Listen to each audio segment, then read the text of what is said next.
Repeat after me and say your name where appropriate. I, Kramer Raoul, do solemnly swear do solemnly swear that I will support the Constitution that I will support the Constitution of the United States of the United States and the Constitution of the State of Illinois, and the Constitution of the State of Illinois, and that I will faithfully discharge the duties of the Office of Attorney General the Office of Attorney General according to the best of my ability. according to the best of my ability. Congratulations.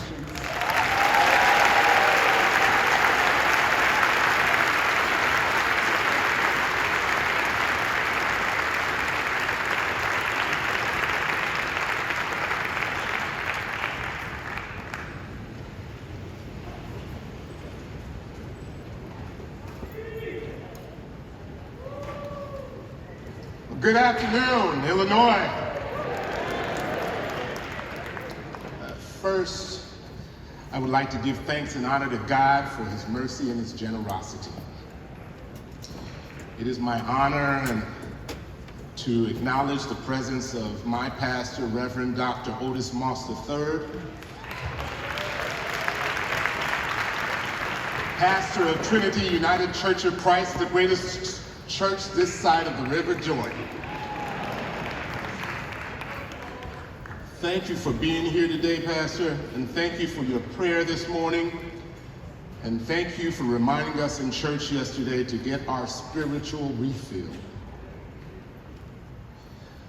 I must also recognize two people in the judiciary, each of whom I refer to as my big sister.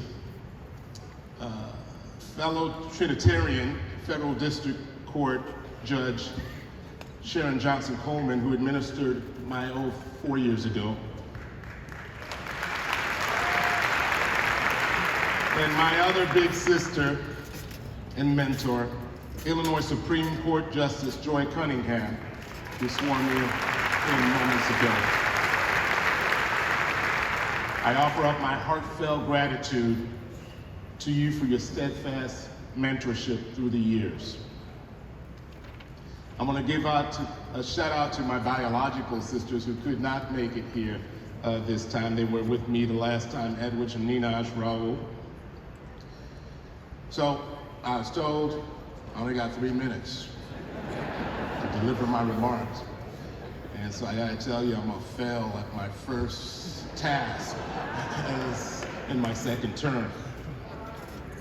However, in the interest of time, the entirety of my remarks will be the thank you section of my speech. First, to my wife, Dr. Lisa Moore, who is always by my side. Thank you, sweetheart.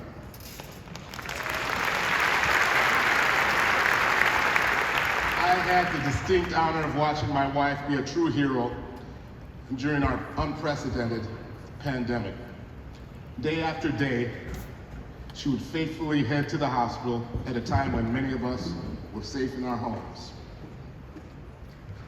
I watched her be a hero one night early in my first term while we were eating dinner at Gibson's. And she administered life-saving care to a woman who was choking on her steak on the table right next to us. Now, she saved a life, yes, but the real cool thing about it is now when I forget to make a reservation, we get into Gibson's anyway, not because I'm the AG, because she's a celebrity over there now. To my son, Shay, who was unfortunately robbed of a college graduation ceremony when the pandemic hit, notwithstanding the fact that he had earned honors for his academic performance at Lake Forest College.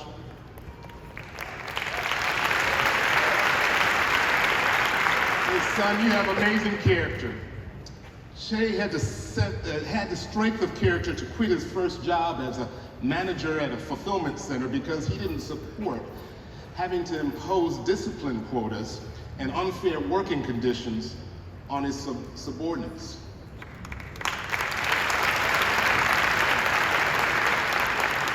She embodies the spirit of my Workplace Protection Bureau, which has done an amazing job of protecting Illinois workers from misclassification, wage theft, discrimination, and unsafe working conditions. In Illinois, we protect working families, and I want to thank you, Che, for affirming that spirit.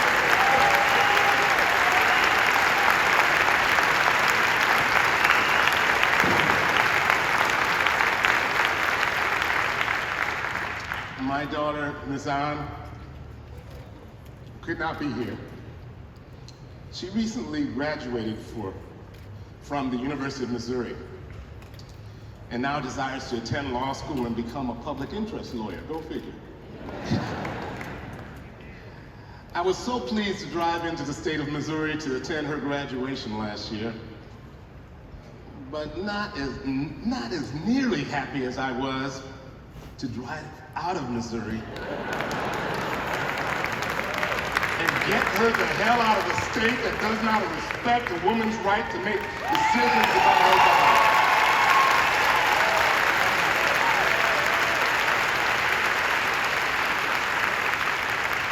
Thank you, Ms. Ann, for reminding me how dedicated I have to be to protecting those rights. And we're in court doing so. I think as highly of my daughter as I do my Solicitor General, who has expertly argued before the D.C. Court of Appeals that the ERA is the 28th Amendment of the United States Constitution.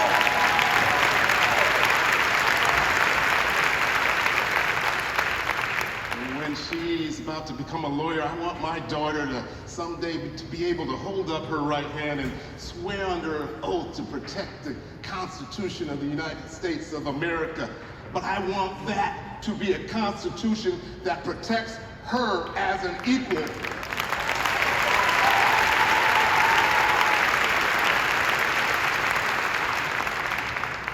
My stepson, John, is a student at Morehouse College. Pastor Moss, he is a Morehouse man in the making. On the heels of George Floyd's murder, he and my daughter had vigorous debates with me on issues connected to police reform. Those debates influenced me to take action and convene law enforcement partners to agree on language in the Safety Act that would lead to greater trust in law enforcement, better training for officers, and greater accountability for bad actors.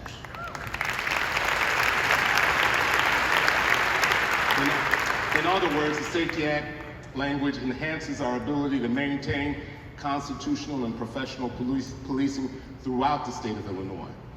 I want to thank the chiefs of police, the sheriffs, and the state's attorneys for coming to the table in good faith. My niece and goddaughter, Sydney Jackson, graduated with honors in computer engineering from Johns Hopkins University and then got her master's degree in computer science from there as well.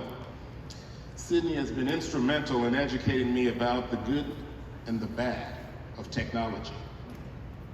On account of conversations with her, I am proud that we are leading an effort, along with other state AGs, to investigate social media platforms that pose potential dangers to our children.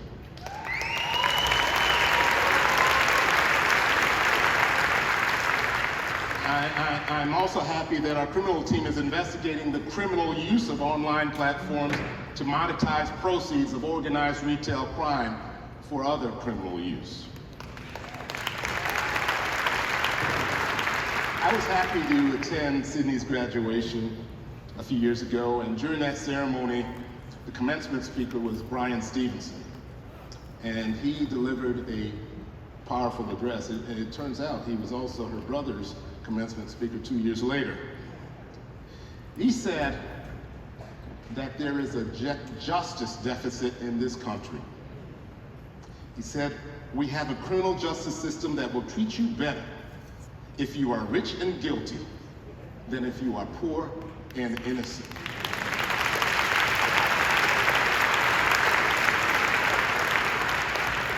Those words ring relevant today as we prepare for arguments before our state's high court with regards to the Pretrial Fairness Act.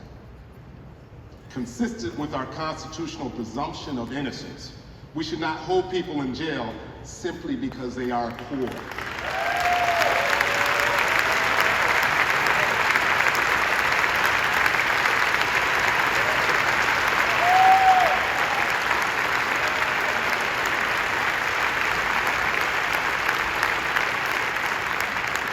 We cannot continue to criminalize poverty. Importantly, I want to thank my outstanding staff. They say that when you're an incumbent running for re-election, that your best campaigning is what you have done while in office. There were certain matters that I expected to take on at the outset of my term in 2019. I knew we had to begin the implementation stage of the consent decree with the Chicago Police Department and work towards a model of constitutional policing. I knew we had to continue work on behalf of survivors of abuse in the Catholic Church. I knew we had to continue protecting communities from sexually violent people, and I knew we would have to protect consumers from fraud, price gouging, the opioid crisis, and predatory student loans. And I knew we would have to fight policies that were put in place by the incumbent president at the time that I was sworn in. Many of those policies threatened environmental protections, health care access, some encouraged inhumane treatment of immigrants, and some violated the rights of the LGBTQ community. I also knew we had to fight the rise in hate. My staff has risen to the task on all these things expected. But I've got to tell you that what impressed me most about my staff was their ability to take on all of the things that were unexpected. I did not expect that we would be partnering with other state AGs and other lawyers nationally to literally save our democracy.